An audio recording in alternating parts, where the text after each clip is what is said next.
en querelle. Querellez-vous. Ce qui s'est passé ce matin n'a l'air d'aucune confrontation en droit. Ça, je voudrais que vous le sachiez, que chacun ait cela à l'idée. Pourquoi je le dis? Par définition, lorsqu'on parle d'une confrontation, on oppose d'abord des parties qui sont à un procès. Alors, les déclarations qui ont été faites émanent de personnes qui ont des positions totalement contradictoires. Vous savez qu'il y a eu des parties civiles ici, vous savez qu'il y a eu des accusés, vous savez également qu'il y a eu des témoins qui avaient parlé.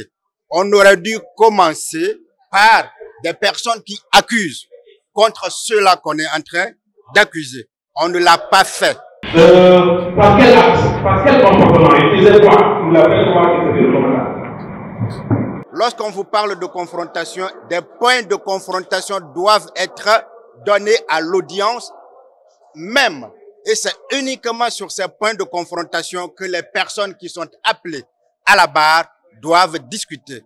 Mais si vous avez remarqué, on a eu l'air d'un interrogatoire et de tous les côtés, que ce soit du côté du parquet, que du côté de la partie civile et même du côté du tribunal. Nous, on a eu comme l'impression que le tribunal n'a compris cela que lorsque la partie civile a eu la parole.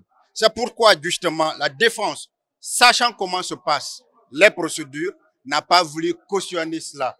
En tout cas, relativement aux 3 qui sont passés, la défense de manière unanime, et vous l'avez compris à travers le doyen Paul Yomba, qui est un des avocats du commandant Toumba, il a clairement indiqué que nous n'avions pas de questions à poser parce que nous ne voulions pas cautionner ce que pour le moment nous considérons comme un simulacre de confrontation qui a un seul objectif et il faut que vous le sachiez, c'est en réalité chercher à opposer les accusés entre eux et trouver des éléments qui leur permettent de comprendre ce qu'ils appellent responsabilité de commandement, ce qu'ils appellent responsabilité du chef militaire, pour peut-être aboutir à une requalification. Alors, c'est plutôt un sentiment mitigé, puisqu'on s'attendait à ce que les uns et les autres réitèrent les propos qu'ils avaient déjà tenus pendant la phase d'interrogatoire, mais force est de constater qu'il y a certainement une concertation entre les différents accusés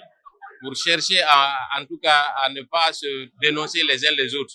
Mais ce qui est important, c'est qu'il y a d'abord la compréhension du tribunal, il y a YouTube. Je pense que aujourd'hui c'était aussi un test pour la bonne ou la mauvaise foi des accusés qui étaient en confrontation. Le plus important pour nous était de pouvoir poser des questions.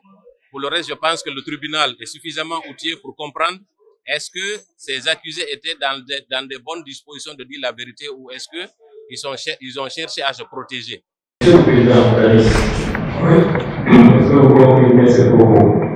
Notre rôle, c'est quoi? C'est veiller à ce que ce procès se tienne dans les conditions normales. Notre rôle, c'est quoi? C'est dénoncer toutes les violations, mais parfois très élémentaires. Hein? Vous l'avez vu la dernière audience tenue dans cette affaire-là. On a appelé des accusés à la barre pour leur demander pourquoi vos avocats ne sont pas là. Je peux vous rassurer qu'en matière criminelle, on ne peut pas entendre, quel que soit l'endroit, une personne poursuivie en dehors de son avocat. Cela a été fait par le tribunal lui-même. Vous comprenez déjà que le tribunal a, ce jour-là, délibérément violé les droits les plus élémentaires de la défense. Vous avez même entendu, ici, à ce tribunal dit, on peut même trouver des amis, des personnes pour vous défendre. Ça, c'est du non-droit, ça n'existe nulle part. En matière criminelle, l'assistance d'un avocat est obligatoire. Et ça, c'est partout dans tous les pays du monde, même dans les pays despotiques.